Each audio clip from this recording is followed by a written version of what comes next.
धृतराष्ट्र, पांडु और विदुर के लालन पालन का भार भीष्म के ऊपर था। तीनों पुत्र बड़े होने पर विद्या अध्ययन के लिए भेजे गए। धृतराष्ट्र बल विद्या में, पांडु धनुर्विद्या में तथा विदुर धर्म और नीति में निपुण हुए। युवा होने पर धृतराष्ट्र अंधे होने के कारण राज्य के उत्तराधिकारी न बन सके। विदुर दासी पुत्र थे, इसलिए पांडु को ही हस्तिनापुर का राजा घोषित किया गया। भीष्म ने धृतराष्ट्र का विवाह गांधार की राजकुमारी गांधारी से कर दिया। गांधारी को जब ज्ञात हुआ कि उसका पति अंधा है तो उसने स्वयं अपनी आंखों पर पट्टी बांध ली। उन्हीं दिनों यदुवंशी राजा शूरसेन की पोषित कन्या कुंती जब सयानी हुई तो पिता ने उसे घर आए हुए महात्माओं की सेवा में लगा दिया। पिता के अतिथि गृह में जितने भी साधु महात्मा, ऋषि मुनि आदि आते, कुंती उनकी सेवा मन लगा कर किया करती थी। एक बार वहां दुर्वासा ऋषि आ पहुँचे। कुंती ने उनकी भी मन लगा कर सेवा की। कुंती की सेवा से प्रसन्न होकर दुर्वासा ऋषि ने कहा, पुत्री, मैं तुम्हारी सेवा से अत्यंत प्रसन्न हुआ हूँ, अतः तुझे एक ऐसा मंत्र देता हूँ जिसके प्रयोग से तू जिस देवता का स्मरण करेगी वह तत्काल तेरे समक्ष प्रकट होकर तेरी मनोकामना पूर्ण करेगा। इस प्रकार दुर्वासा ऋषि कुंती को मंत्र प्रदान करके चले गए। एक दिन कुंती ने उस मंत्र की सत्यता की जांच करने के लिए एकांत स्थान पर बैठकर उस मंत्र का जाप करते हुए सूर्यदेव का स्मरण किया। उसी क्षण सूर्यदेव वहां प्रकट होकर बोले, देवी, मुझे बताओ कि तुम मुझसे किस वस्तु की अभिलाषा करती हो। मैं तुम्हारी अभिलाषा अवश्य पूर्ण करूंगा। इस पर कुंती ने कहा, हे देव, मुझे आपसे किसी भी प्रकार की अभिलाषा नहीं है। मैंने तो केवल मंत्र की सत्यता परखने के लिए ही उसका जाप किया है। कुंती के इन वचनों को सुनकर सूर्यदेव बोले, हे कुंती, मेरा आना व्यर्थ नहीं जा सकता। मैं तुम्हें एक अत्यंत पराक्रमी तथा दानशील पुत्र प्रदान करता हूँ। इतना कहकर सूर्यदेव अंतर्ध्यान हो गए।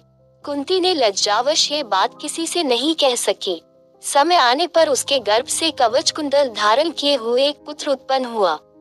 कुंती ने उसे एक मंजूषा में रखकर रात्रि बेला में गंगा में बहा दिया।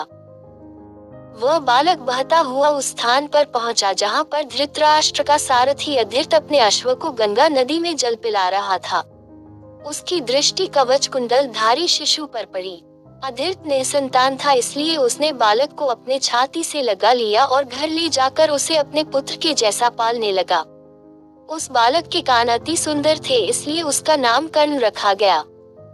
कर्ण गंगाजी में बहता हुआ जा रहा था कि महाराज धृतराष्ट्र के सारथी अधीर्त और उनकी पत्नी राधा ने उसे देखा और उसे गोद ले लिया और उसका लालन पालन करने लगे। कुमार अवस्था से ही कर्ण की रुचि अपने पिता अधीर्त के समान रथ चलाने की बजाय युद्धकला में अधिक थी। कर्ण और उसके पिता अधीर्त आचार्य द्रोण से मिले, जो कि उस समय युद्धकला के सर्वश्रेष्ठ आचार्यों में से एक थे। द्रोणाचार्य उस समय कुरु राजकुमारों को शिक्षा दिया करते थे। उन्होंने कर्ण को शिक्षा देने से मना कर दिया क्योंकि कर्ण एक सारथी पुत्र था और द्रोण केवल क्षत्रियों को ही शिक्षा दिया करते थे। द्रोणाचार्य की असम्मति के उपरांत कर्ण ने परशुराम से संपर्क किया, जो कि केवल ब्राह्मणों को ही शिक्षा दिया करते थे। कर्ण ने स्वयं को ब्राह्मण बताकर परशुराम से शिक्षा का आग्रह किया। परशुराम ने कर्ण का आग्रह स्वीकार किया और कर्ण को अपने समान ही युद्धकला और धनुर्विद्या में निष्णात किया। कर्ण को उसके गुरु परशुराम और पृथ्वी माता से श्राप मिला था। कर्ण की शिक्षा अपने अंतिम चरण पर थी। एक दोपहर की बात है, गुरु परशुराम कर्ण की जंघा पर सिर रखकर विश्राम कर रहे थे। कुछ देर बाद कहीं से एक बिच्छू आया और उसकी दूसरी जंघा पर काटकर घाव बनाने लगा। गुरु का विश्राम भंग न हो इसलिए कर्ण बिच्छू को दूर न हटाकर उसके दंड को सहता रहा। कुछ देर में गुरुजी की निद्रा टूटी और उन्होंने देखा कि कर्ण की जांघ से बहुत रक्त बह रहा है। उन्होंने कहा कि केवल किसी क्षत्रिय में ही इतनी सहनशीलता हो सकती है कि वह बिच्छू दंड को सह ले, न कि किसी ब्राह्मण में। और परशुराम जी ने उसे मिथ्या भाषण के कारण श्राप दिया कि जब भी कर्ण को उनकी दी हुई शिक्षा की सर्वाधिक आवश्यकता होगी, उस दिन वह उसके काम नहीं आएगी। कर्ण, जो कि स्वयं ये नहीं जानता था कि वह किस वंश से है, ने अपने गुरु से क्षमा मांगी और कहा कि उसके स्थान पर यदि कोई और शिष्य भी होता तो वो भी यही करता। यद्यपि कर्ण को क्रोधवश श्राप देने पर उन्हें ग्लानि हुई, पर वे अपना श्राप वापस नहीं ले सकते थे। तब उन्होंने कर्ण को अपना विजय नामक धनुष प्रदान किया और उसे ये आशीर्वाद दिया कि उसे वह वस्तु मिलेगी जिसे वह सर्वाधिक चाहता है, अमित प्रसिद्धि।